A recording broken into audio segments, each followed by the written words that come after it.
Henry Cuellar, Congressman, District 28 of Texas. Henry, you are here in Rio Grande City today for yet another check announcement. I was speaking to the county judge, Judge Vera, and I said it can't be a surprise anymore because and he says no, it's millions now. But specifically about today's check, tell us about that. Well, first of all, I want to thank the county judge for his leadership, the county commissioners, Mr. Perez, and all the other folks with the Rio Supply Corporation. And in particular, I want to thank Roel Gomez. I mean, USDA, he's a leader that he delivers. He really delivers for Starr County in South Texas. So I want to thank him. Today, we're here to announce, actually the largest grant in history of Starr County. Almost 10.3 million individuals. The last time was almost 1. So this is about $200,000 more dollars it is. And what it does is, look, it's very simple.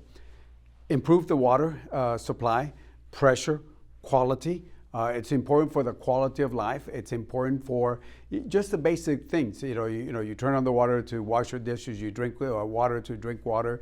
You drink, the faucet. And if you don't have the right pressure, it really doesn't help. So with $10 million, it's going to do a lot. So I'm excited. We're going to work with the judge and with the corporation of USDA to, now that the money's there, now we got to make sure that we get started. Once we have the shovel on the ground, that's always good news. So I'll work with the Judge Vera and the other folks to make sure we get it done. You're on the Appropriations Committee. How much work do you have to put into something like this to make sure that there's a pot of money that this agency can find, this department can find, and pinpoint and say it's got to be, this is where it's needed, this is where the need is greatest? How much work do you have to do in Congress to make that happen? Well, there's two ways to get money over here. One is you can ask for an earmark, and yesterday, for example, we announced $2.5 million for water at the east side of Rio Grande City. The other one is a grant. Grants are a little different because then you have to be competitive with other communities. What helps us is a couple things. Here in Starr County, when people say, hey, we need this, they work together, they work with Roel Gomez. The other thing is there's a friend of mine who used to be a congresswoman, Xochitl Torres-Small, who is now overseeing this particular program.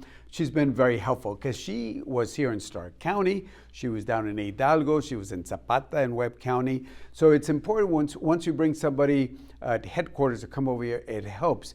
But the important thing is you got to be able to turn in the paperwork. You got to make sure that you meet all the basic requirements. And then after that, just a matter of making sure you have the right working relationship. And we have a good relationship not only with Mr. Gomez on the merits, but also with his boss up there, Torres Small.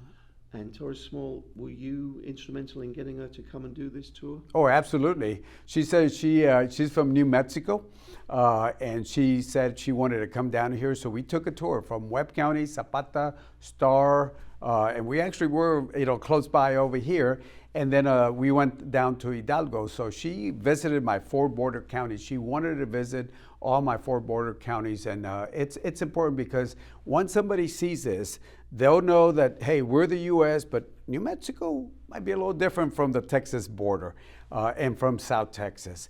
And I can tell you, the monies that the judge and I have been announcing the last couple of days, $121 million for transportation for the next 10 years for Starr County, $2.5 million that we announced for water lines for East Rio Grande City, almost $2 million for child care at the South Texas College. Today, another $4 million for the UTRGV, and then, of course, this $10.3 million for this water project. So, I certainly want to thank the judge, Judge Vera, and certainly want to thank the people here in Starr County. I represent different counties, but I think I'm pretty safe saying this. This county probably has got more money than almost any county. The needs are here, but again, people get together and get the job done and file those applications, and I'm just a team player. And you could see the excitement in the room today with this announcement, a big turnout. Yeah, I mean, people were really excited because when you bring in a little bit over $10 million, you know that you're going to have an impact. It's going to have a ripple effect. Yes, it's water projects. Yes, it affects the water. But if you think about it, what does it summarize? It just basically means quality of life. If you don't have the basic utilities, then your quality of life is going to be impacted one way or the other. You might have a good ranchette, a little ranch out there. You might have a little house, a beautiful little home. But if you don't have water or electricity or just the basic, in this case we're talking about water, it does affect the quality of life. Yeah. One last question. I know I brought this up to you on another visit to Starr County recently, where you said there's momentum. You can feel the momentum in this county. They have all the retail development going on, the population growing. Tell us that your feeling about that again. You know, I've been representing Starr County for over 10 years, and I've seen a shift. Again, it starts off with local leadership. Leaders like Judge Vera, the commissioners court, the mayors that we have, the city council, you know, the different water areas, and you can see the momentum. I mean, look at the stores that we have now. Look at the coffee shops. Look at the restaurants. National restaurants are over here. Look at the infrastructure that we're having. Think about, you know, for example, the widening of 83 from Starr County into Zapata. And every time I drive, I see that. It's going to make it a divided highway, 2 lanes that way, 2 lanes over here. This highway, we call it 83, but now it's going to be, as you know, Highway 2. Highway 2 will go from here, you know, from the valley to Laredo. And I just got the law change authorized where Highway 27 will go from Laredo, which connects to Highway 2, into West Texas, into New Mexico, into Colorado. So it's going to open up the country, not only to Mexico, but to South Texas, Colorado, New Mexico. And this is why this infrastructure. So the momentum that I'm seeing here is important. We have to keep this momentum moving. And certainly it's the not only the fiscal infrastructure, but the social infrastructure, healthcare, education, not only higher ed, but our public schools are doing a wonderful job here. One last thing then, as you bring up transportation and you say that 83 will be renamed Highway 2, in Hidalgo County it's I-2, it's Interstate 2. So are you saying that eventually we're going to have an interstate from Laredo to the valley? Well, you know, one step at a time. Right now we're trying to make what we have bigger, especially because if you look at Highway 83, and I remember when I first started, and I would be down in the valley, Starr, going up there through Zapata, Laredo, in that area. It was just one lane going that way, another lane going this way. The shoulders were about this wide. They were very small.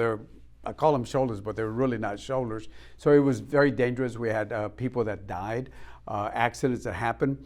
And now what we're seeing, especially the work that the transportation is doing from Starr into Zapata, then of course from Zapata into Webb, we're going to expand this. And again, we have to look in the future. We're doing the work for right now, but we have to look at where we're going to be at. And what I want to see is I want to see this growth continue, not only for trade, but just the different small businesses that have been here. I mean, for a while, some of the stores that opened up here were some of the best producing income stores in the region, and that shows you a lot what's happened here in Starr County. Starr County is moving forward. I thank the local leadership. Congressman Cuellar, thank you so much for today's interview. Thank you.